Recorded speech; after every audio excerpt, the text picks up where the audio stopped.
everybody. Welcome to today's Two Saints podcast show. Myself, Mark C, and my co-host, Mark H. How you doing, Mark? I expect you're probably buzzing after the Northern Ireland result last night. Certainly am. A little bit groggy, but yeah, we're all set to go.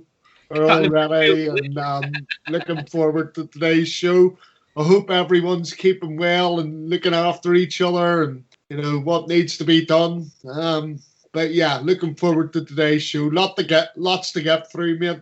Absolutely, and it's fair to say we're both pretty happy in cock a hoop today. Mark's obviously happy. Northern Ireland won their penalty shootout 4-3 and went through to looking as though they're qualifying for Euro 2020-21, which is great. Absolutely fantastic.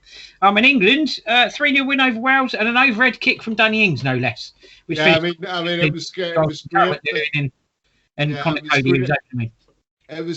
Obviously you've seen the goal. I haven't seen the goal yet, but it was great to find out that he actually, scored last night. And I'll have a look at the goal later. But apparently, according to you, it was a bit of a cracker. It was, very well taken. Worked the space very nicely and finished it quite nicely. So yeah, the technique was good, as they say. Anyway, coming up for you on today's show, we have, in the first half of the show, the Two Saints review of Saints 2 West Brom 0 and Saints Club news. And in the second half of the show, Premier League transfer news and other football news. Saints transfer news and Two Saints take on other Premier League clubs' business during the transfer window. Just to remind you all, you can contact us via our email address, the Two Saints Podcast Show at outlook.com, for questions or items you'd like to hear in future shows. You can listen to the radio show on Fiesta 95 FM in Southampton and via onlineradiobox.com. Also, the Two Saints Podcast Show is now available via Spotify, SoundCloud, Overcast, Acast, Apple Podcasts, Google Podcasts, Deezer, iHeartRadio, Amazon Music and Podbean, or via our Facebook page, The Two Saints Show, and our YouTube channel, The Two Saints Podcast Show. Starting off with the Two Saints review of Saints 2 and West Brom 0. So, the Premier League is not a school, according to Slaven Bilic, not the place to learn your trade if you're struggling a little bit, which they quite clearly were. Ralph Hasenhüttl was saying that it was a disciplined performance and he was very pleased with it. And Oriol Romeu delighted with the best goal, which is certainly well taken, Mark. It was a great goal for Romeu, although Ward-Prowse said he couldn't work out if it was a tackle or a shot. It was definitely a shot, James. And a very well taken one. But just going on to the game, and you can cover that, the articles up or during after. But, the game, it was a little bit of it wasn't a strange one. Thankfully, we dispensed with the high line, and it was a more considered approach, cautious approach, even if you like. Yeah.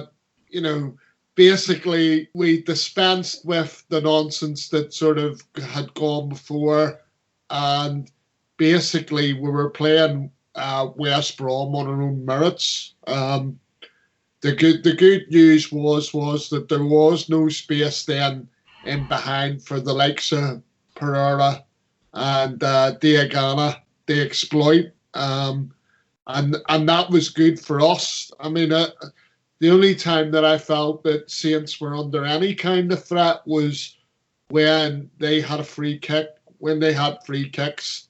Yep. And Pereira was playing the ball into the far post. And I think it's Ajaya, I think the name of the defender is.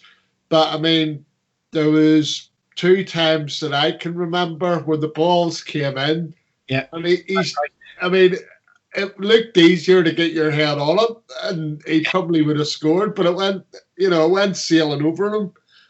Similarly, the thing is Saints probably could have run out 4 or 5-0 winners on a different day. There was, I have to say that there was some really gilt-edged chances missed.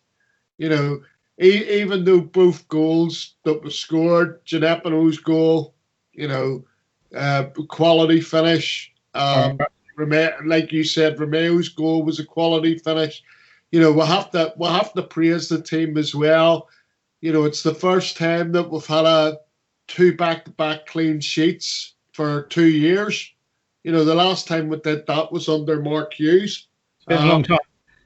Yeah, and and the other thing to say is it was from my point of view, it was important to see that there was other contributors in the team, and well, it was good to see that we're not over reliant on Danny Ings and his goals, because there are weeks where he's not going to be scoring goals and other people are going to have to step up to the plate. Yeah, and in that regard, it just tells you, Djenepo's an attacking player, but I mean that's his first goal in 13 months. Similarly, okay, Oriel doesn't score that many goals because of the positions he takes up in the park, but again, that was his first goal in 18 months. So he don't score tap-ins, does he? Oh no, well, I mean, I still love the way he celebrated, even though the stadium was empty. You can see with some of them, when they score and they're conscious sort of that the stadium's empty, they don't really celebrate that much. Absolutely. But I mean, he was off and running as soon as he scored it, and obviously overjoyed to have scored, So, I mean, as I say, Sunday was another thing that I want to point out is it was a relief as well, Mark, because anybody who's gone to the stadium and watched the team play in recent years, right? When the conditions are miserable, right, at St Mary's, we don't turn up. We don't turn up. The football normally matches the conditions, it's fair to say. Yeah, exactly. So it was nice to see that I've got to say it was atrocious conditions on Sunday for playing football. I mean, I listened, as you know, I try to find the stream and I also listen to it on the radio. And if you listen to it on the radio, all you could hear was the wind beating up against the microphone. Adam Blackmore had to change microphones at half time. It was, it was that bad of a sort of live recording, if you like. So yeah, it was it was a case of job done, because the thing is especially this early on in the season, you don't really know what you're going to get. And the thing is it was a professional job. I suppose, yes, you could say West Brom didn't offer a lot, and what you're going to allude to in a minute, Slaven Bilic seems, to feel that they were really poor, which I'd probably go along with. But again, it was a professional job done by us. On another day, as I say, we could have had 4 or 5. There is one slight criticism, and you know what's coming, right? I mean, the thing is I get it that they're a team, right? And they've got a togetherness, right? And everything that goes along with that. But the thing for me is we've seen Shay Adams miss a chance from 3 yards. Well, I say miss a chance, he didn't miss it, but he didn't score it neither. And this chance from 3 yards. Now, I've cast before that he starts every game for me because of his all-round contribution to the team. Yeah. But he missed a good chance 3 yards out. Danny missed a good chance himself in the first half, and then we had the situation in the second half, which made me absolutely livid, where Danny had picked up the ball sort of left-hand side of the goal, and normally, he's in the 18-yard box. Last season, he would have shot and scored, right? And what he did was he tried to play Shay Adams in, and the moment was lost. And I have to say, I was incandescent about that, because, I get that they want to try and help Shay Adams, and I don't necessarily have an issue with that. But I think when you're in that position, any good striker, I expect them to be selfish, and I expect them to take the shot and hopefully score from it, rather than, the ethic of maybe doing what's best for the team or whatever, Mark, but I definitely think that, you know, when you're a striker, for me, the whole idea is you're meant to be selfish, you know, because your job is to put the ball in the back of the onion bag. Absolutely right. Absolutely right. Yeah, no, absolutely right. Yeah, West Bromwich Albion boss Slaven Bilic wasn't too happy either, to be fair. He said his players have to learn the Premier League's not a school. He said you have to be competitive and do your best. We have to do more and show more determination and show a better mentality than we've shown. Southampton were better in everything. I know the guys want it, but there has to be so much more determination and desire. Djenepo's goal, fantastic. Cruyff turn, took out about 4 West Brom defenders in one go, all in a line, took them all out completely. Sort of went one way and then Cruyff turned the other.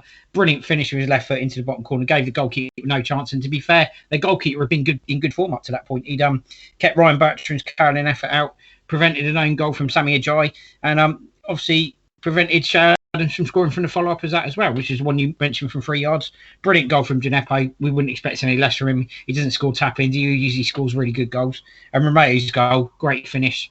Took it brilliantly and celebrated really well. But Bilic wasn't overly impressed about it all. That's what he had to say. Ralph Hasenhüttl praised the disciplined Southampton performance as they cruised past West Brom. He said, "We were very disciplined against the ball today. Nearly perfect in our pressing. We didn't give any chances away and we managed the ball. Happy for Musa that he showed he can score again. It was a good goal. In the second half also, a good balance between taking risks when playing out and finding the space behind the last line. We made it very difficult for the opponent to find an answer. The second goal was another thing that was fantastic. A lot of passes before. We took it very serious today. Now we have 2 wins, 6 points and 2 clean sheets to take into the international break. We're in a good rhythm now. Hopefully everyone comes back fit. It was a great goal for Oriol and a fantastic game in midfield. He's very important for us in the moment. And as long as he does the work against the ball, I'm happy. We had a lot of chances again. It's important we get in positions for other players to score goals because it can't always be that Danny Ings makes a goal. This is a team." Sums it up brilliantly from both of them. 100%. Sums up exactly what West Brom are thinking, and Ralph sums up brilliant what Saints had to say, to be fair. I don't think there's really an awful lot more you can add to that. Other than Oriol Romeu, obviously, declared his sweet volley against West Brom the best goal of his career after helping Southampton score back-to-back victories in the Premier League. And I love the way they describe this. The midfielder connected perfectly with Stuart Armstrong's floated cross from the left to give Saints a 2-0 lead against the Baggies in the 69th minute at St Mary's. I love the way he described that. Sounds great. But a brilliant goal. And he said it's the best goal. It's easy to be up there because there are not many others, he grinned. He said most of them are rebounds, not a clean shot from outside the box. There you go. Just another footnote, Mark, just to say that, from the game, my man of the match was Kyle Walker-Peters. I thought he had a really good game, to be honest. And the good thing from Sunday as well is, and I keep saying it, the ball was in front of Yannick Vestergaard the whole time.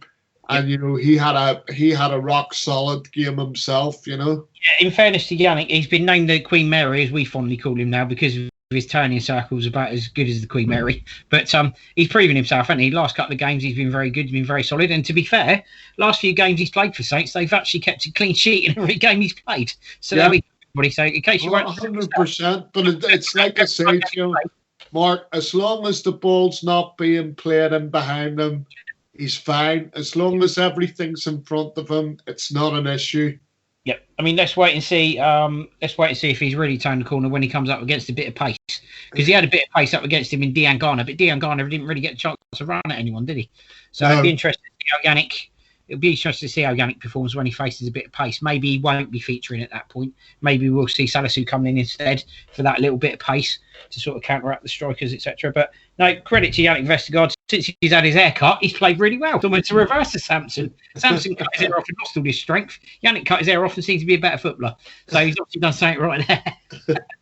Just something I picked up on, actually, a little side note from the game, is the fact that I noticed that the wingers weren't playing very wide for Saints. And my theory on that is the reason the wingers are playing quite narrow is because it enables the fullbacks to bomb on. Kyle Walker-Peters has certainly done that very well. But for me, Kyle Walker-Peters definitely man of the match. He had a really good game and seems to have found the form that he found under Project Restart. And that's great because we were a little bit worried, weren't we? First couple of games, he was a little bit out of sorts, wasn't quite himself. But seems to have got his form back, which is great. Yeah, no, 100%. And he looks a great signing, to be fair. Yeah. Right. Well, at that point, I think that brings our review of Saints West Brom to an end. So we'll take a very small break. And after that, we'll be doing Saints Club news.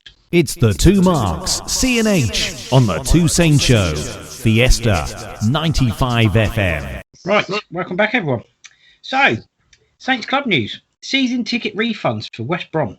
Southampton Football Club would like to advise all 2020-21 season ticket holders that they'll be refunded for Sunday's game against West Brom, as fans will not be permitted to attend due to government guidance. Refunds for the pro rata amount will be processed within 14 working days from today's announcement, as guaranteed by the Saints' promise, our commitment to protect season ticket holders, the club say. All supporters that have paid using card, either the full cost of the season ticket by instalments or using a combination of card and credits, will be refunded directly to the card used for payment.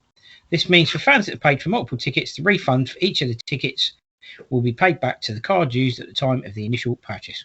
Should there be any issue of refunding directly to a supporter's payment card, the club will contact those individuals directly over the coming weeks.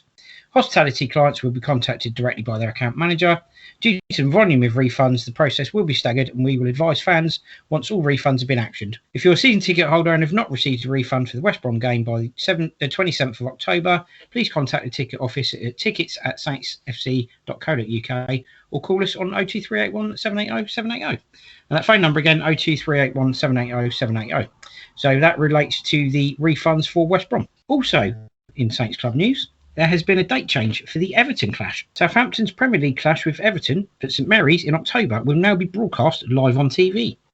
Originally due to take place on Saturday the 24th of October, the fixture will now be shown live on Sky Sports and on Sunday the 25th of October with a 2 p.m. GMT kickoff. Please note all fixture dates and times are under continual review in accordance with emerging government guidelines. Also, there is an update on Spurs season ticket refunds, as guaranteed by the Saints' promise. Payments are being run in batches, with a large number already having been refunded to season ticket holders. All remaining payments being processed during the early part of next week prior to Thursday the 8th of October. Once actioned, refunds can still take up to 5 working days to appear in your account. Please wait until the week commencing Monday the 12th of October before contacting the ticket office. As a reminder, payments will be processed directly to the account that was used to pay for the season tickets. For any payments that have failed, the ticketing team will be in touch directly to process. Please ensure contact details are up to date. Thank you for your patience. That comes from the club. Just to say, Mark. Just to let Mark sum up on those. A little bit of good news for me. I received my first refund of the season for the Tottenham game 2 days ago. Brilliant. Well, that'll be another bottle of Bushmills then for the next game that Northern Ireland win. So hopefully it's the same for everybody. Yeah. But I think all repayments for the Tottenham game, as I understand it, were due to be processed by the end of this weekend. And basically, as you've just read out, I think you're supposed to contact them from the 12th of October if you haven't received payment. So hopefully, all the season ticket holders have received payment now. Absolutely right. And obviously news that the Saints duo, Danny Ings and James Ward-Prowse, both kept their England places, as we well know. Danny Ings actually scored for England last night, scored his first England goal for the Three Lions with an overhead kick.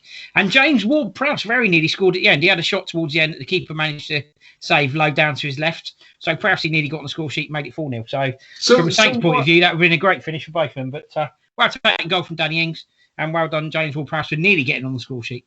And I know we're drifting slightly on the pod here, but I have to ask the question, did both of them start last night? No, Ward-Prowse actually came on as a sub in the second half. Okay. And a bit of a cameo anyway. Did Danny Ings start though? He did. He played the whole game. Fantastic. Yeah, man. First start for Danny Ings and first England goal to boot. And did his usual, absolutely ran his backside off for the whole game. So I hope his work rate didn't go unnoticed, because he ran his socks off, to be fair. Well, I'll be watching the 2 Nation League games for England and see how they get on there. Absolutely. But especially now, it seems that hopefully they might get run-outs in that game as well. Although I probably suspect that Harry Kane's going to be back front and centre. Right. Yeah, but I think it's demonstrated that with Calvert-Lewin and Danny Ings, they've certainly got 2 players that can step up if Harry Kane's not available. So both took their goals really well. Calvert-Lewin's goal was great, so was Danny Ings. Anyway, moving on. So, Spurs 2, Saints B 1, Premier League 2, and Northampton 5, Saints B 0, and that was in the EFL Trophy. And the under-18s, Saints 0, Brighton 2. So over to Mark for his input on those games. Yes, I mean, and the disappointment, obviously. The thing is yes, it's disappointing from the under-18s point of view. I never worry too much about the under-18s because, not since the days of Theo Walcott, Gareth Bale to a certain degree, have we actually done anything. I mean, I think the FA Youth Cup finals, the last thing I remember being major for the under-18s, and obviously Theo Walcott played in that. But, at that age, it's about their development. So I never worry too much about where they are on the table. You look at the results and obviously you hear encouraging things and signs and stuff like that. So the under-18s I don't worry about too much because at that stage it's about development.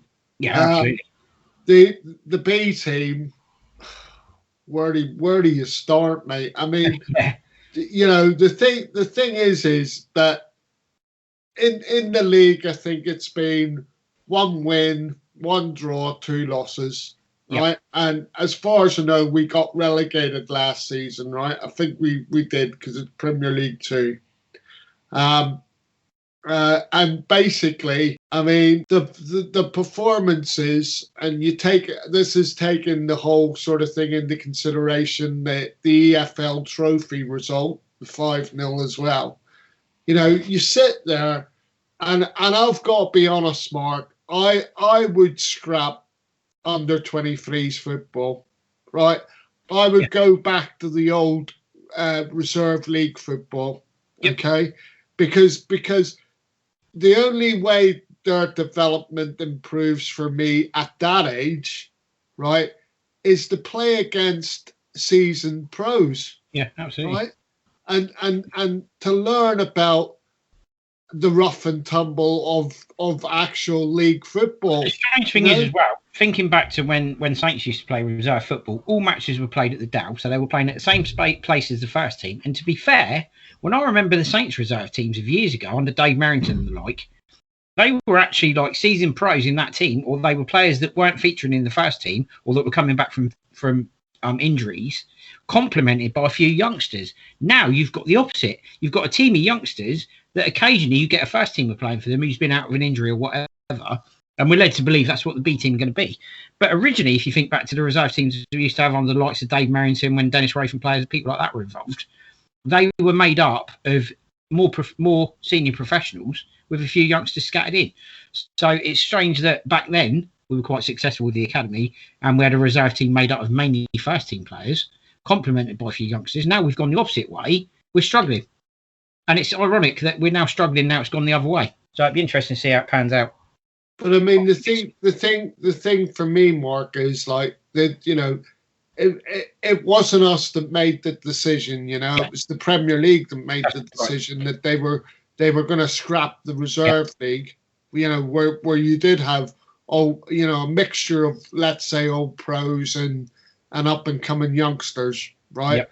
But the thing was for me, I mean, I go to watch, as you know, a lot of the under-23s game. And yep. Unfortunately for me, I mean, apart from when these people go out on loan, that's the only time they're really getting an education for me, yep. When they're actually playing competitive football. Because the under-23 league, I mean, you can carry the ball for 3/4 of the pitch before you'll get anybody give you any physical contact. It is ridiculous. I don't see how you playing against your own age group is development. I don't see that as being development. I really don't.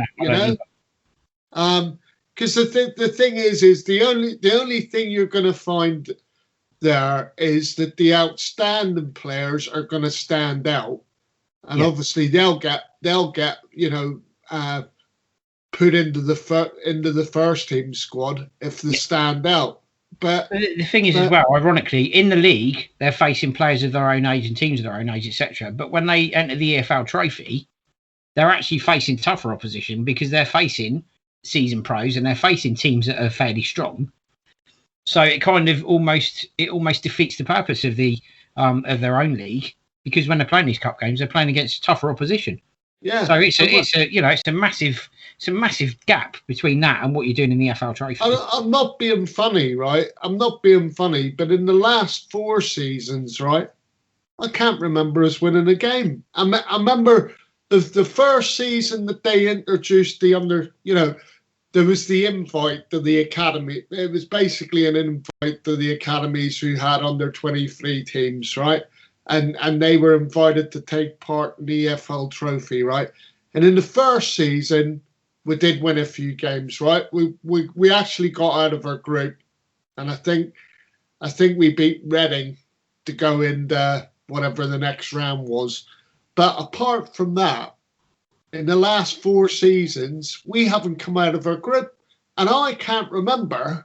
I'll be honest with you, because funnily enough, we don't play in the EFL Trophy. The under 23s academies don't play matches at home. Okay, yeah. They're all played away from home, right? Sure. And I can't remember the last time in the last 4 years we won a game in that competition. No, I agree with you. I agree with you there, Mark. Absolutely right. No, I agree with you. 100%. Yeah. No, I think you're absolutely right. And there's something wrong there, because like you said, soon as they come up against seasoned professionals, we're absolutely hopeless. That's a huge culture shock. The other thing that you've got to point out about this, Mark, is, we had people playing on Tuesday night, because I listened to it on the radio, right? We had people playing on Tuesday night that the club would tell you one for the future, right? So we had Kane Ramsey playing, right? You know how big up he's been. He's been promoted by the club, right? Yep. So he played. We had Nathan Teller playing, Yep. We had Jake Hesketh played, and 1 or 2 others. That I've actually got the lineup in front of me, Mark, if you'd like me to read that out to you. Yeah. Yeah, the lineup was Harry Lewis, Jan Valery, Kane Ramsey, Alan Chapchet, Jake Vokins, David Agbonta-Homer, Kegs Chalk, Jake Hesketh, Caleb Watts, Nathan Teller, and Romello Mitchell. Mitchell, Teller, Hesketh, Vokins, Ramsey, and Valery have all featured for the first team within the last 2 seasons. I know, and you just sit there and you think to yourself, or is it just that they think, you know what, I'm not interested in this under 23 stuff. I've had a sniff of the first team, and why aren't I on the bench? Yeah, there's definitely an issue. And the other thing for me would be, why would you not have played Josh Sims? Josh Sims has been in good early season form. He's scored 2 goals in the last 3 games. Well, that's the thing. He's not only has he not played for the first team, he's not even played in this game. I know. And then you hear the news yesterday. It was reported last night or yesterday evening that Tyreek Johnson has now returned to Saints from Hartford Athletic in the States. Right, okay. And that's back him. I thought he was there for the season, to be fair. So yeah, I thought he was there for the season, mate. So I'm baffled by that one. Unless they're on some sort of break. I mean, I don't know how the American season works, to be fair. Yeah, apparently Tyreek Johnson's on his way back. So there you go. Go as I say, we'll just have to wait and see. But, I honestly think the under 23s is in a bit of a shambles, to be honest with you. And I'm not sure. The thing is I also am not convinced whenever the hierarchy turns around and says to you, oh, there's a clear path, to playing for Saints. I would say at the moment there doesn't seem to be a clear path. But then, Mark, I'll also say this to you: none of the current crop of under 23s, right, apart from my mate who's out injured at the minute, right, Akam Femwa, right, but to me, none of the current under 23s are good enough for a place on the bench. None of them. My point as well on that one, my take on that as well was, if you look at the transfer window, yes, we brought in players we needed, but if there were players that were good enough, the under 23s coming through, you would not have made 4 signings this window. So, you know, and that for me says an awful lot. And don't get me wrong. And the thing is with those we've got the bodies we needed. With those 4 signings, with most of those 4 signings, that means that any pathway's blocked now. Yeah, right, exactly that. Anyway, let's move on to some slightly better news and slightly happier news for everyone about the updated replica shirts are now available to pre-order. So Southampton Football Club has issued an update regarding its 2020-21 replica shirts following the recent appointment of Sportsbet.io as new main club sponsor. The club's pleased confirm supporters who've already purchased a 2020-21 shirt with Audi Sports on the front will be able to claim a complimentary updated replacement and will also be able to keep the original as a gesture of the club's gratitude for their patience. Updated shirts and goalkeeper shirts featuring the Sportsbet.io logo are now also available for pre-order online and in-store from midday yesterday. Priced at £45 with a promise that new shirts will be delivered to fans in time for Christmas. Supporters will shortly be able to pre-order the youth shirt in sizes priced at £40, which will feature a Virgin Media logo. Our new main club sponsor, Sportsbet, has also kindly offered to cover the cost of printing a name and number on all replacement shirts for fans who previously purchased a replica shirt through official club channels, even if the original shirt did not have any printing. So there we go, Mark. Good news for anybody who was waiting for some news on it. We finally got some news, although maybe not good news for those people who got a refund. Was that a Phil? Shot at me there? So basically, let me tell you what I did, Mark. Let me tell you what I did. I do sympathise, Mark. Just so you know, I am very sympathetic. Effectively, I got a refund.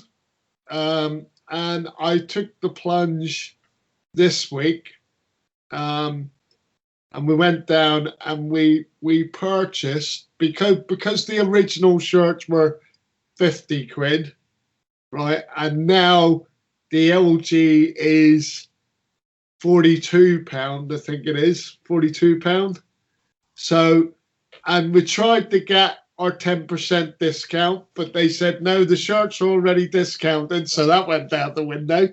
And subsequently, I got all 3 shirts because the way I looked at it, Mark, was right. I mean, I think I've stated before, I don't particularly want to promote a betting company, and I sort of thought about it, and I thought, well, I got my refund. I hadn't sort of done anything with it. Yep. And then when I seen that there was a slight reduction on those shirts. Yeah. Also, there is actually a slight fillet with this as well that people need to be aware of, and this is very important, everybody. So please pay attention. Any shirt with Audi Sports on the front purchased from Friday the 2nd of October 2020 will not be eligible for a complimentary replacement shirt or complimentary printing. So it's really important to stress that. Yeah, and the other thing to point out, Mark, is that the new pre-ordered shirts with the betting company on, right? They have not been produced by Under Armour, which is why I made the conscious decision. I thought, actually, I'm going to go with the LD Sports shirts rather than purchase because of that as well. Yeah, for anybody who's concerned about that, the shirt looks exactly the same. It just does not have the Under Armour branding on it. And the reason for that is very simple. It's the timescale it would take Under Armour to produce the quantity of shirts required in time for Christmas. And that's all it is. Nothing more than that. Yeah. There's not an issue with Under Armour. Under Armour have given their blessing, to be fair. So it's not an issue with them. It's purely the manufacturing process, which does take a while. And obviously they're based in the States, so we understand that. But there we go. And the last bit of news for you.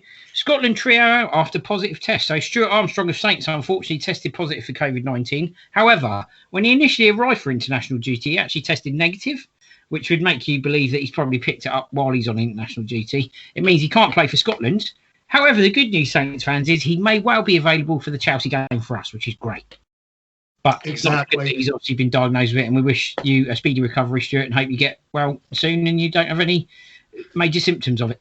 Exactly, and as you said, the good news was that when he was initially tested, he was negative when he arrived into the Scotland camp. And for anybody who's not aware, that basically means that his Saints teammates. It means his Saints teammates should be okay, and none of them should have it. Thankfully. Yeah. I mean, and that's what's key for us. I'm thinking about from a Southampton perspective. That's what's key for us. Absolutely. It's that obviously he doesn't come back and infect anybody else in the squad.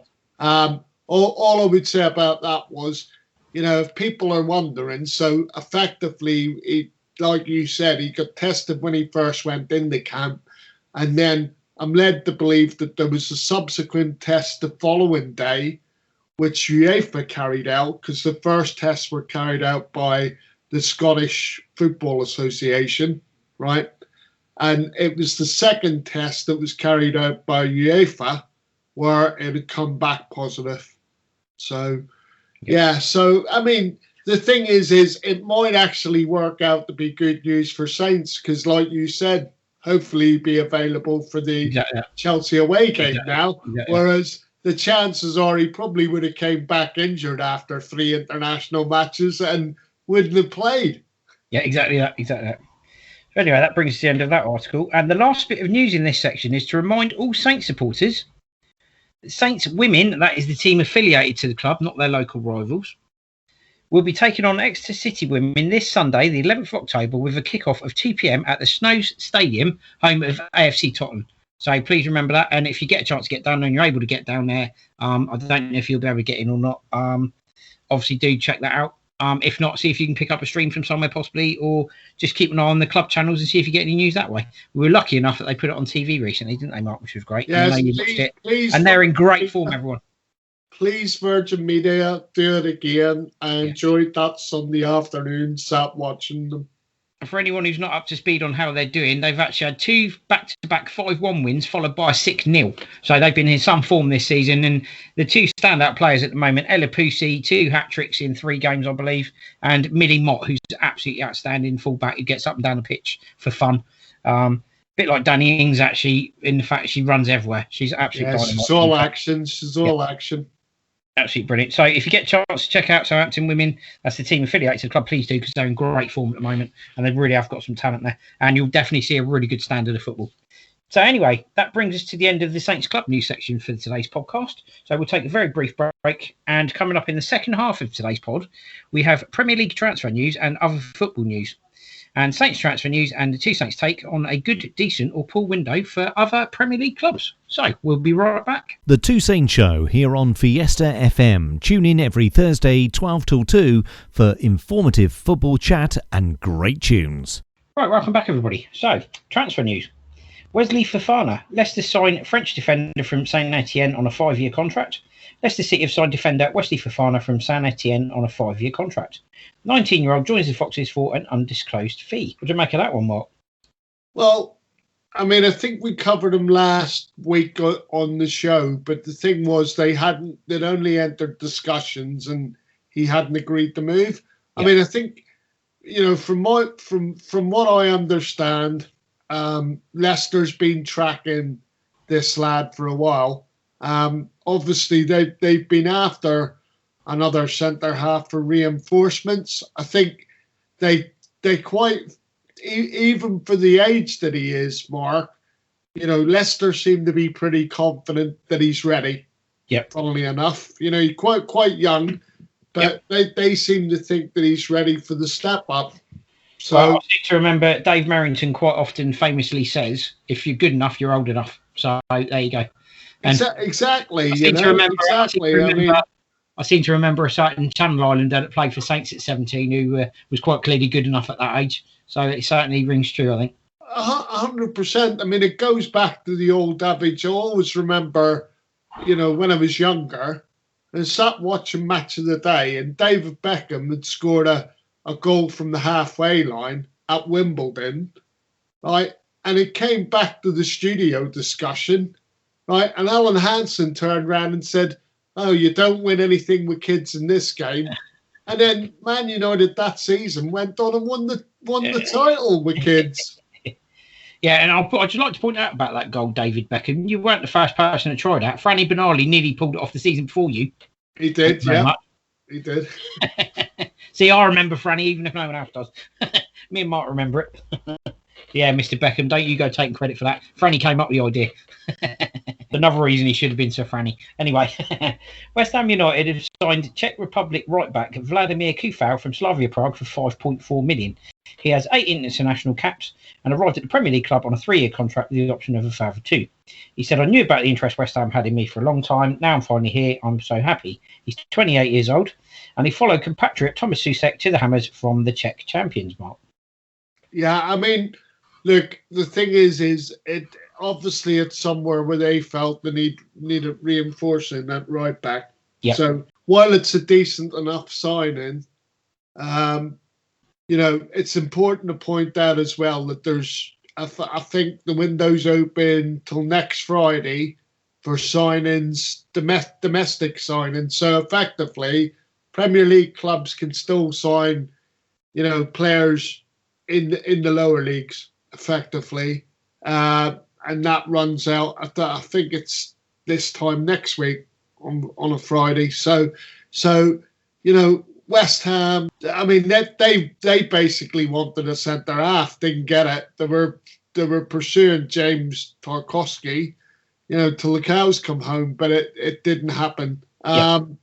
And I'm led to believe that they made an offer on one of the Chelsea defenders, even offered to pay Chelsea £50,000 for each game that he didn't play in the Premier League.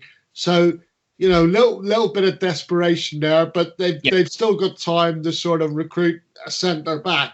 Interestingly, I'm reading reports today that they've targeted Josh King from Bournemouth. Interesting.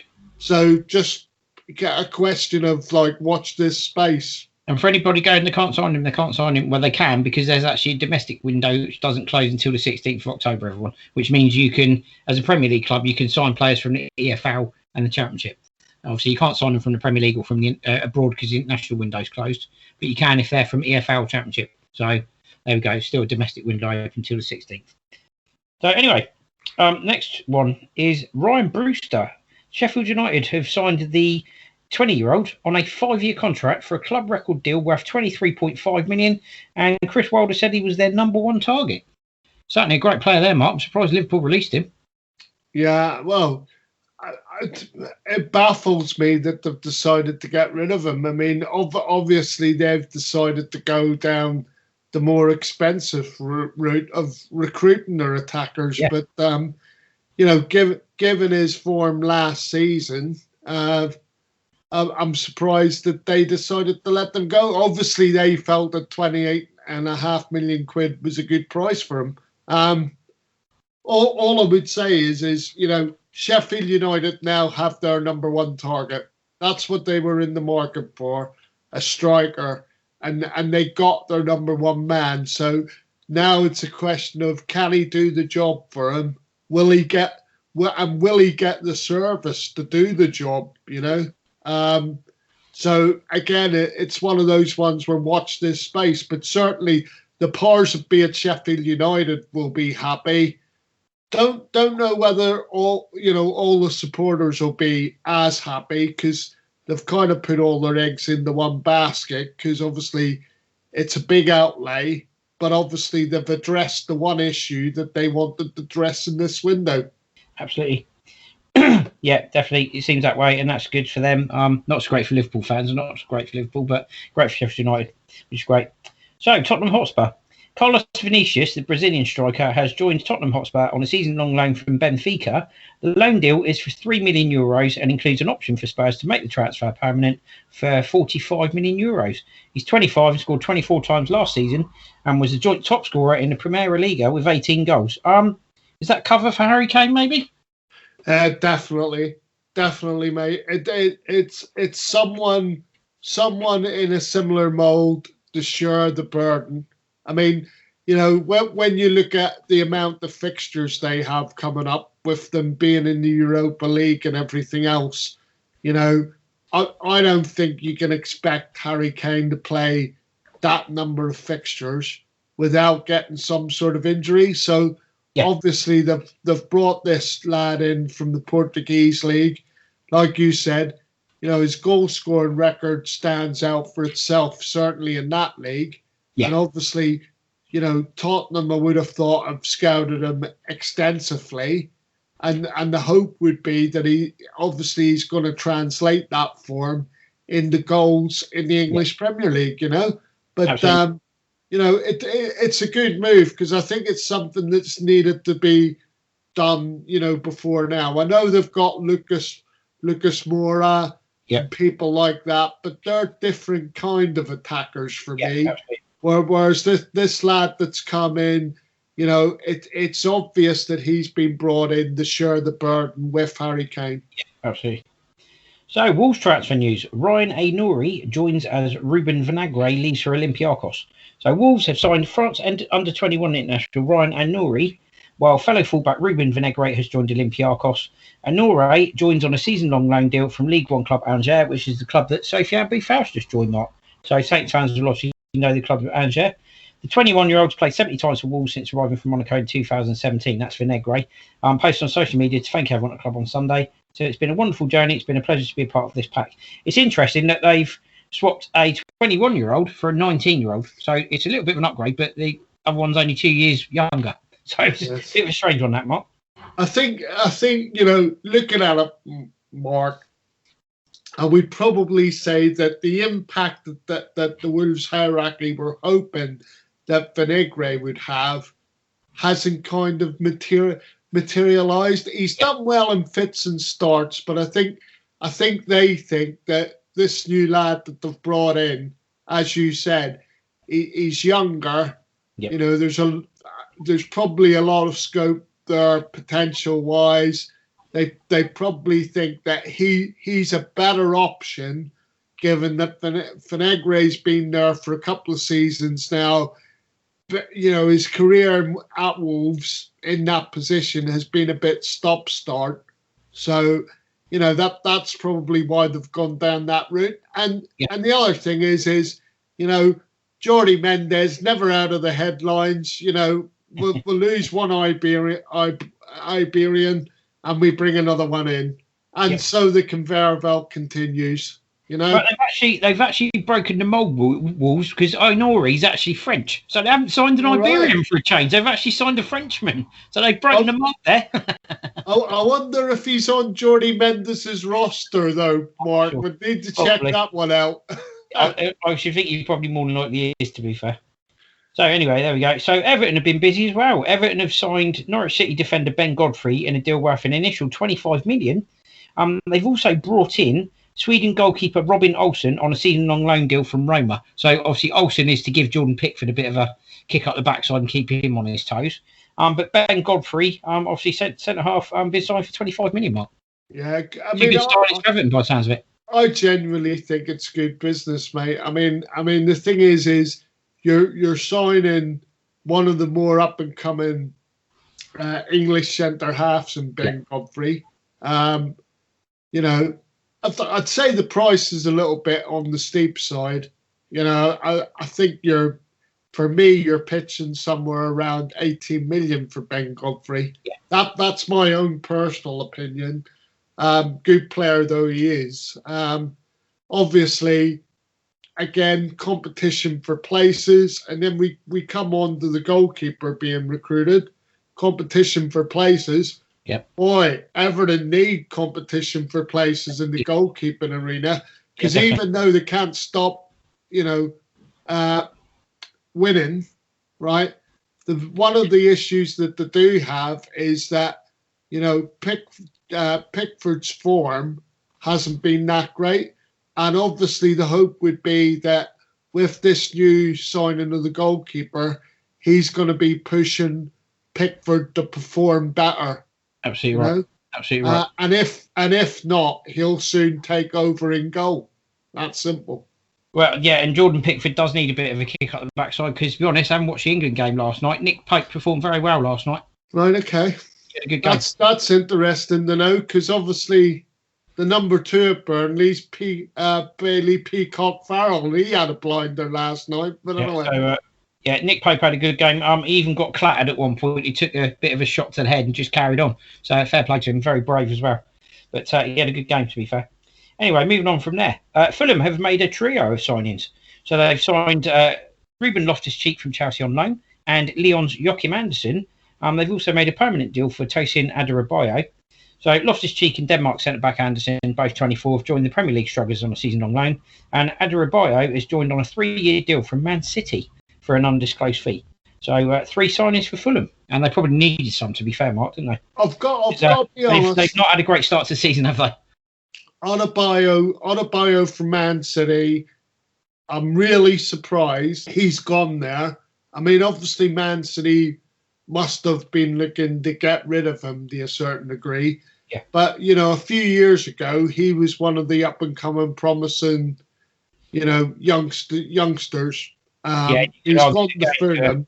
Decent signing for Fulham. Again, Andersen, I'm really surprised he went to Fulham. I don't know whether it was a club thing with him, but really surprised he's gone there. Good signing. Hopefully he can help them, stay up. Ruben Loftus-Cheek, I mean, who knows? If he stays injury free, could be a good signing. Given what's happened in recent years, I would tend to say, I know that we were rumoured to be interested. I'm glad we didn't go there. Yeah. I've got to be honest, Mark. Yeah. Even more so than Theo. I'm glad.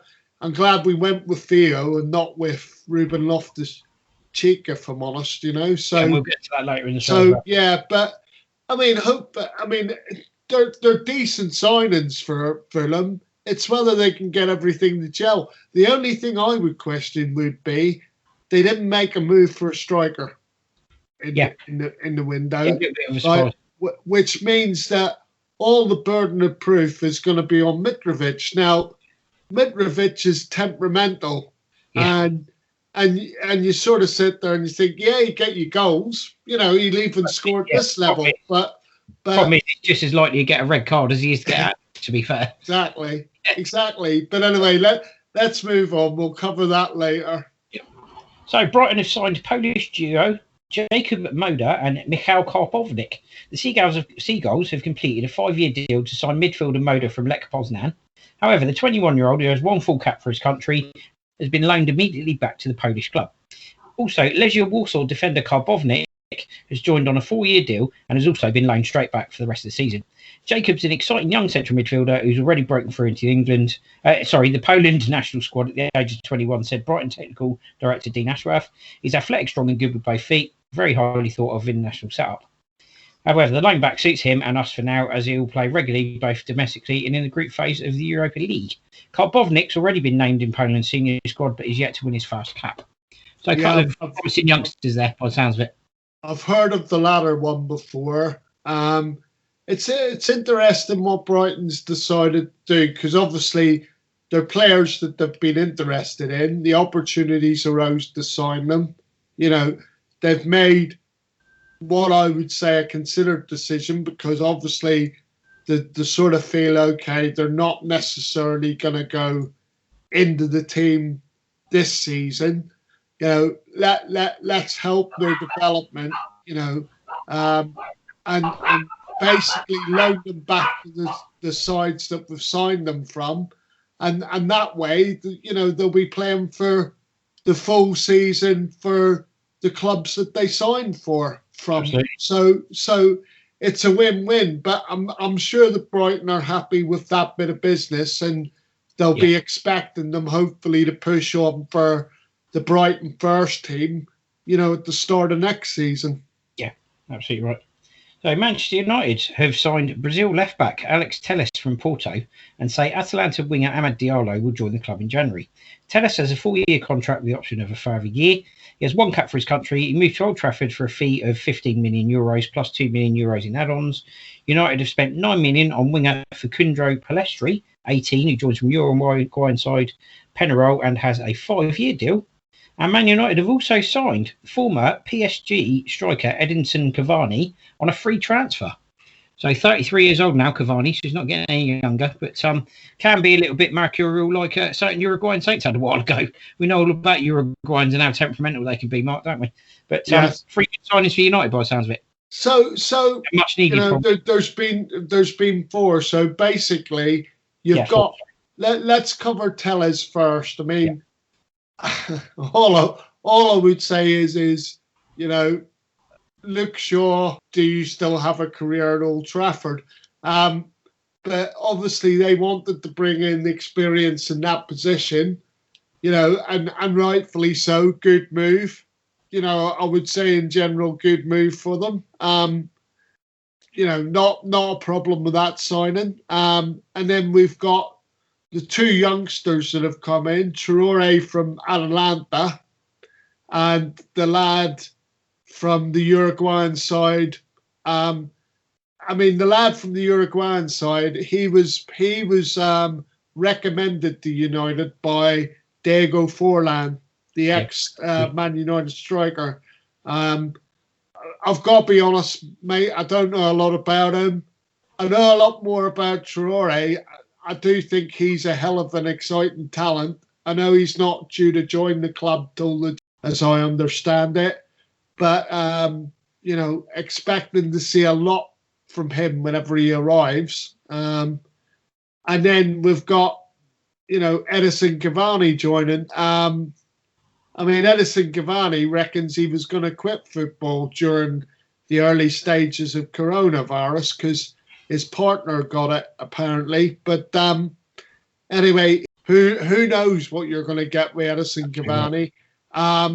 Didn't go too far. Didn't go too well for him previously, did it? No. All I would say is hell of a striker. If you look at his career overall, hell of a striker. Yeah. But I would argue that he doesn't score as many goals as he should. He misses a hell of a lot. Definitely. But credit to him. Hopefully, there's something there that he can contribute the United side all round. But what I would say as well, Mark, is I, for the life of me, can't understand after Sunday why United haven't bought a centre half. Yep.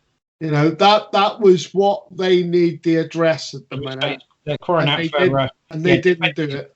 Defence is where they're crying out for help, and they didn't get it, and they didn't do it, as you said, which is very, very surprising. Yeah. Anyway, this is maybe another bit of a surprise. So the 13th arrival of the summer for Leeds, who've been very busy. They did recruit a few players for their under-23s, but they've also recruited Rodrigo, Robin Koch and Diego Llorente.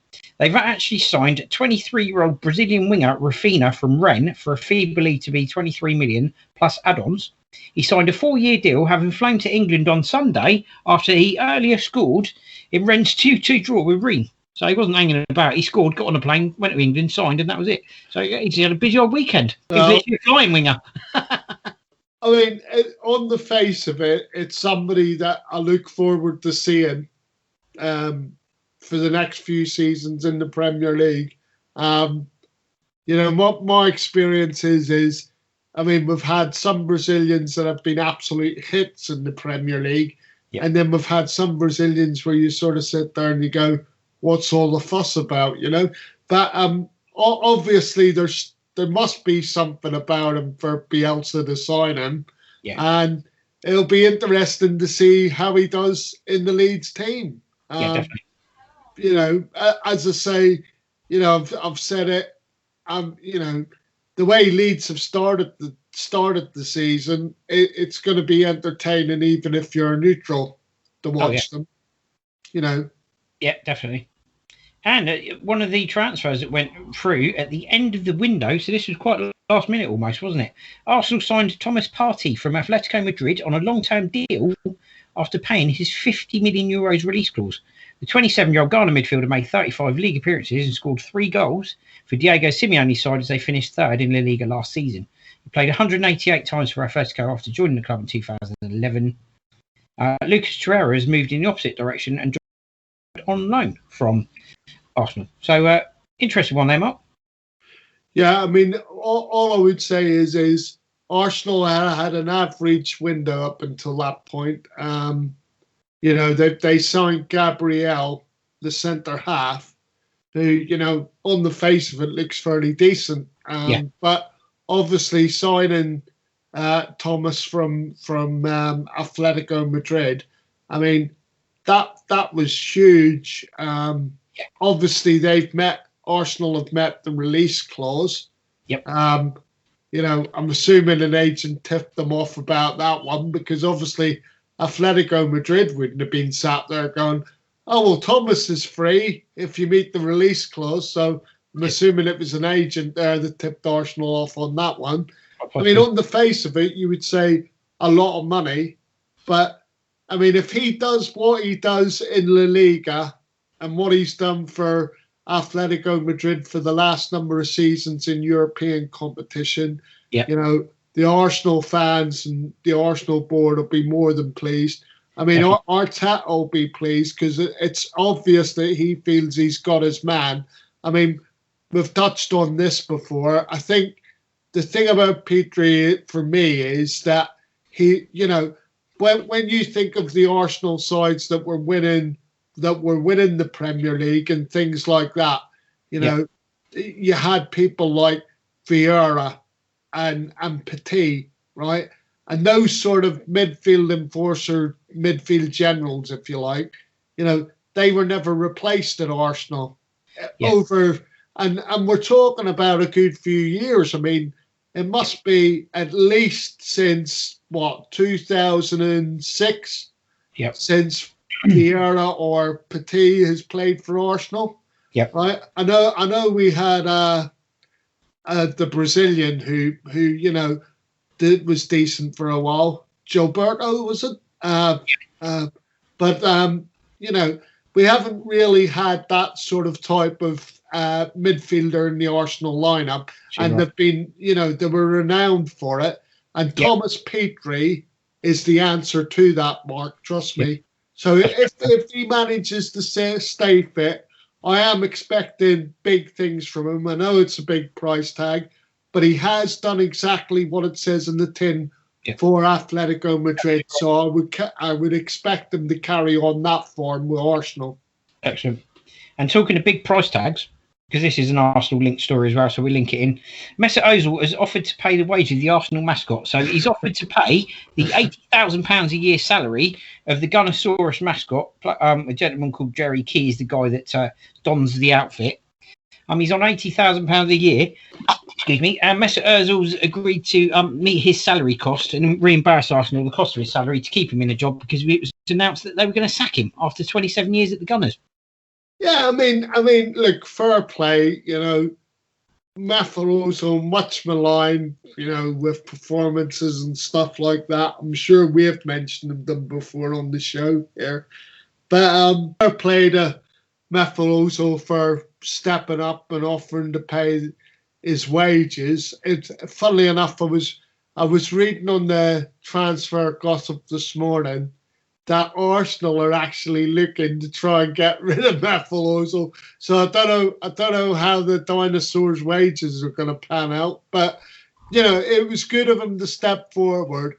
I mean, obviously, I'm assuming that, you know, the dinosaur must do a hell of a lot, you know, just outside of the Saturday and do educational stuff with young kids during the week, going into the schools and stuff like that, to merit the £80,000 a week. But of course, this was all part of Arsenal's $2 million cost-cutting exercise, you know. But, you know, as I say, you know, Mesut Ozil gets a lot of bad press. You know, fair play to him for stepping up and offering to pay his wages. Absolutely right. And talking of bad press, moving on to a story that came out of the US. San Diego Loyal forfeit match after alleged homophobic comment. Landon Donovan said his San Diego Loyal would not stand for bigotry, having left the pitch in protest after an alleged homophobic comment was aimed at midfielder Colin Martin, who's gay. Loyal players returned after the break but walked off. It's not the first time this has happened.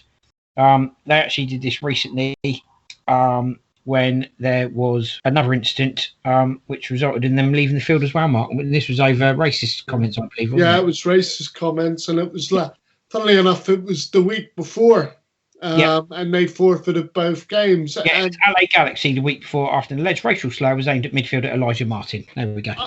I've got to be honest, Mark. I was pleased to see it because I've got to the stage where, you know, the powers that be, you know, I don't know really what's going on there. I'm sure they're trying their best, right? But the only way this is ever going to change is if, you know, direct actions taken. And here the players have decided to walk off the pitch in both instances. You know, I know it's the same club, but I tell you what, for things to improve in this country, it's probably going to take a team in the Premier League to do it. You know, if it comes from an opponent, definitely. But all I would say is, and summing up is, you know, if you're going to football and you're of that mindset, please don't come. I don't want you there. You know, I really don't want you there. You know, we want to move forward, you know, on the race issue 100%. and everything else. 100%. You know, and you know, people's sexual orientation. I mean, come on, people. You know, stop living in the dark ages. Step out into the light, for goodness sake. Come on. It doesn't matter what colour you are. It doesn't matter what colour you are, who you're attracted to, what you want to wear, what you want to do. It's freedom of movement, speech, and everything else. You know, it doesn't matter. Exactly. So I totally echo what you said, Mark. But, you know, please, right? And you know, because I'm fed up with the lunatic fringe attaching themselves to football, right? Whether it be far right, whatever. You know, please just stay away. You know, you know, I'm a football supporter. I don't want you at football. I don't want, you know, go and spread your fondness somewhere else. Right, that brings us to the end of that section of the pod. So we're going to take a very brief break, and when we come back, we'll be doing Saints transfer news. Every Thursday at midday to 2 p.m, join Mark C and Mark H for the Two Saints Show. Follow Southampton with pre-match previews and updates from St Mary's, live on Fiesta 95 FM every Thursday with the two Marks. Be there or be rectangular. Right, welcome back, everyone. So, Saints transfer news. Saints complete Diallo transfer. Hasenhüttl delighted with Diallo signing. Carrillo completes switch to Elche. Boufal completes Angers move. Hoot returns to Lazio on loan. Clara leaves for Fortuna Dusseldorf. And Theo Walcott returns home to Southampton and is aiming to repay the faith. So, Ibrahima Diallo, Mark. We finally got a midfielder in, and not half a bad one by the looks of it. No, I mean, it's kind of an interesting one, Mark. You know, as we've said before, not the first choice, you know, but not at the bottom of the pile neither. Probably somewhere in between. I think I said this to you. So last Friday, I spent a whole hour listening to a podcast about Diallo. Yeah.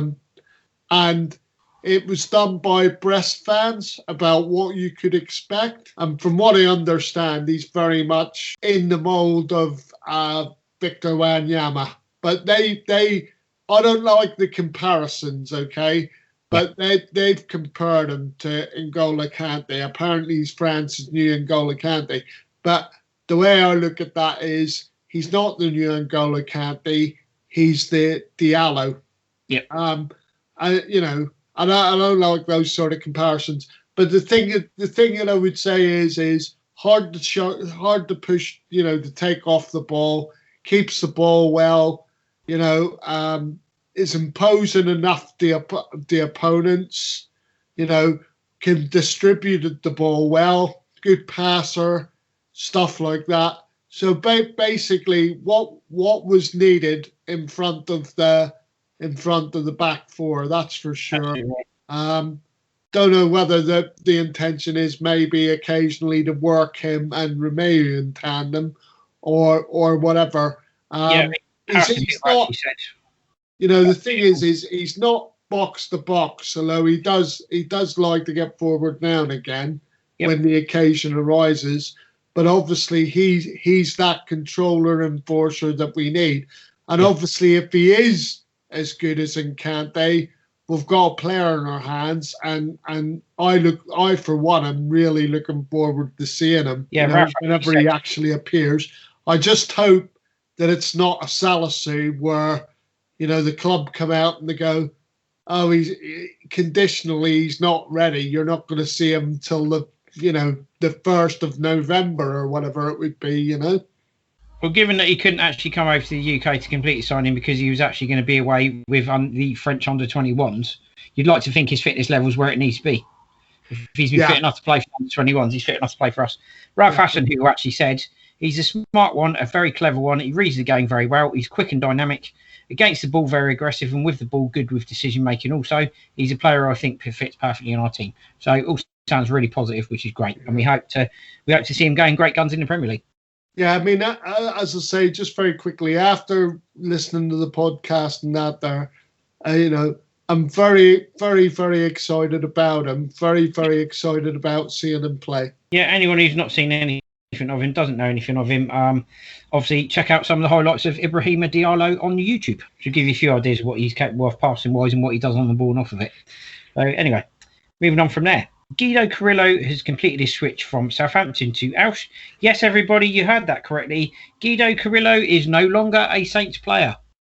He has actually gone on a free transfer to Auch. Yes, so, £19.5 million quid. He's left the building. I have to say, when the news came through, Mark, you could have heard my sigh of relief across Southampton, I think. Yeah, I think that's probably you and every Saints fan, to be fair. Because to be honest, where you sort of thought, well, with the other players, you thought, well, some club will take them under whatever circumstance. Yeah. With Guido Carrillo, you just sort of sat there and thought, unless Pellegrino was coming back in for him, he wasn't going to move anywhere. No other club kind of wanted him. So for him to go, I mean, obviously everybody knows it's a free, but for him to go and them to take on the wages, or I think even the contract got cancelled, so it's a different contract he's going to be on with this Spanish club. They've only just recently came back up into the Spanish First Division. They had 5 years where they were in the B League, and they've come back up. And obviously they're hoping that Guido Carrillo's going to produce for them. All I would say is good luck with that one. Yeah. It was a relief to get rid of him, mate. I've got to be honest, because I honestly thought that we had him for the duration of his contract. Yeah, I don't think we were going to get rid of him. It was how we're stuck with a £19.5 million lump of coal. Anyway, Sofiane Boufal has completed a move from Southampton to Angers, and that was also a free transfer, Mark. Yeah, I mean, the free transfer business is disappointing. You can't say it's not disappointing. The one aspect of the deal that I would be happy about is that it's £65,000 off the wage bill. In the same breath that Guido Carrillo was believed to be on around 75,000. When you think of all those wages coming off the wage bill, it's got to be good news from that aspect. Oh, absolutely. It's just disappointing that we didn't get some sort of fee for him. I know that there's going to be Saints fans out there that are going to be disappointed with him leaving the football club.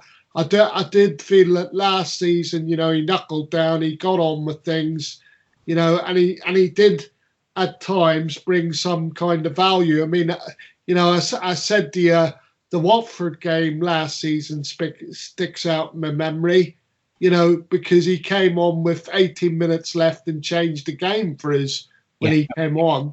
We were 1-0 down at the time, ended up winning the game 2-1. Similarly, he'd be remembered for his goal against West Brom and his goal against Sunderland in the League Cup. But it was all too few. It wasn't frequent enough, Mark. That was probably the biggest issue there. And I think although we didn't get a fee for him, I still think it's good business to get £65,000 off the wage bill. Yeah, I mean, for me, it's been a far more successful window in regards to the players going out rather than coming in. That's not to say we haven't signed good players coming in. Getting all the players off the wage bill we wanted has been a really good window in that respect. Which moves on to the next player that's left. Wesley Hoot has gone back to Lazio. So Wesley Hoot's out of the building as well, everyone. Yeah, I mean, the thing is this one, over the last 2 weeks, this one seems to have dragged on. And eventually, on the day, we get confirmation that he's gone to Lazio. Again, it was a difficult one with him. I mean, Hasenhüttl obviously made the decision early doors that he wasn't for him. I mean, it was kind of strange at the start of last season because I remember you phoning me up and saying, you're not going to believe this, but Wesley Hoyt was top of the fitness tests when the players came back, and I thought I genuinely did think to myself, maybe he might give him a chance this season. And apart from him playing in the Farnoid friendly, because obviously it's back in his homeland and they think, we'll let him play in this game.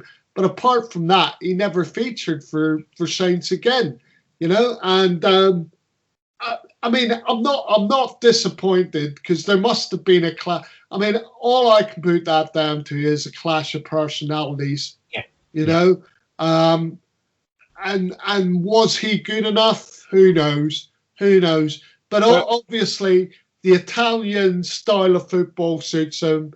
It's slightly less busy. I think the sad thing is for Wesley. Sad thing for Wesley, he's got the same sort of mentality that Dejan Lovren had. He's basically, I'm a great player, and as far as he was concerned, that was all that mattered. Very much so. There was an air of arrogance there, I think, and that's never going to go back, to be fair. Yeah, and that didn't suit. That doesn't sit in with, a team mentality, does it really? But having said that, he's going back to the Italian leagues. Again though, all the players. I mean, I don't know about Guido. I seen Buffel's cheerio to the Saints fans, and it was dignified. But Wesley Hoyt leaves the building, and he doesn't even mention Saints in his goodbye bit. So I just think, good riddance. See you later. But I think going back to the Italian league will suit him because obviously they play at a slower pace. Absolutely right. Anyway, move on from that. Sad news that Christoph Clara left Saints for Fortuna Dusseldorf in a £400,000 deal, Mark. Yeah, I mean, the thing is this one kind of got swept under the carpet, really, didn't it? With the arrival of that we're coming on to in a minute. But it was surprising for me. I mean, there's people suggesting he was homesick. Well, if he was homesick, would he have went back to an Austrian team and not a German team? Yeah. But I don't necessarily buy that.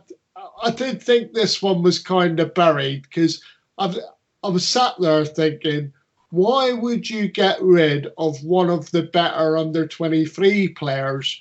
But maybe he did want to go back. I don't really know. But all I'll say is I wish him well. And it's unfortunate that he wasn't able to build on the success that he personally was having while he was at Saints and, wasn't able to, make an appearance in the first team. But, I wish him well. And Saints, again, they've probably done quite well out of it, 400 grand, and, I mean, as I say, financially, I'd say it hasn't been a bad window. We've managed to get rid of the deadwood. Or, I know Mario's still there. He's the only one that's sort of remaining that's a bit of a problem child. Yeah. But at least he has some sort of monetary value, hopefully, in the transfer market, depending on how he gets on at Fulham. Yeah. But, so... yeah, it's all good, mate. And move on to the last Saints transfer news related article. Theo Walcott returns home to Southampton and is aiming to repay the faith. So he's saying all the right things, Mark, isn't he? Yeah, I mean, what I would say is, and I'll offset this as well, because I've had time to think about it now, because Yeah. At first, I wasn't sure. Yeah, It seems the finances are in our favour. As I understand it, we're paying 30 grand a week for him of his £100,000 wages. I don't buy all the homecoming stuff, because I would remind people that, when we went in for him 18 months ago, he wasn't interested. Everton obviously were offering more money than we were, so there was no sentimentality there. No. But now he's seen he's not part of the Everton fixtures and fittings anymore. Obviously Southampton become, a fantastic option for him, and he couldn't get into the car to get down the road quick enough to the South Coast to sign. But I'm gonna leave that there, Mark. Yep. What I will say is he does give us loads of options. 100%. Whether it's wing, whether it's attacking midfielder, whether it's as a striker, it does give us a hell of a lot of options. The only thing you would say is if he stays fit, brilliant for us, brilliant, because he comes to the end of his contract at the end of the season. And if he does do any good, maybe there's room to negotiate there. But look, I seen him make his debut. I watched him, in the reserve team and stuff like that at Staplewood at the time, let's hope he can recreate some of the magic moments that he did have in a Saints shirt. But I'm not getting carried away with the romantics. He's got a point to prove. He needs to stay fit. He needs to be contributing, when he's on the pitch. And as long as he's doing that, I'm happy. Me too. But he does give us a hell of a lot of options. And I think the other thing to say is, much as it was sad to see Sofian leave, bringing in Theo does give us those same kind of options that Buffel was given us previously. In fairness, he also brings you something that worked well for Saints years ago, in the fact that he does bring depth, he does bring experience of the Premier League, and I think that will in turn hopefully help the youngsters to develop and give them a bit of time to develop as well. The fact he does give us options. Right, that sums up the Saints transfer section. And it's a great place to end today's pod. So thanks for joining myself and my co-host, Mark H. Yes, thanks very much. Keep looking after each other. Stay safe. Stay well. Until next week. Thanks for listening, people. Bye for now. Just to remind you all, you can contact us via our email address, the Two Saints Podcast Show at outlook.com, for questions or items you'd like to hear in future shows. You can listen to the radio show on Fiesta 95 FM in Southampton and via onlineradiobox.com. Also, the Two Saints Podcast Show is now available via Spotify, SoundCloud, Overcast, Acast, Apple Podcasts, Google Podcasts, Deezer, iHeartRadio, Amazon Music and Podbean, or via our Facebook page, The Two Saints Show, and our YouTube channel, The Two Saints Podcast Show. Please join us again for another pod next week when the Two Saints go marching in again.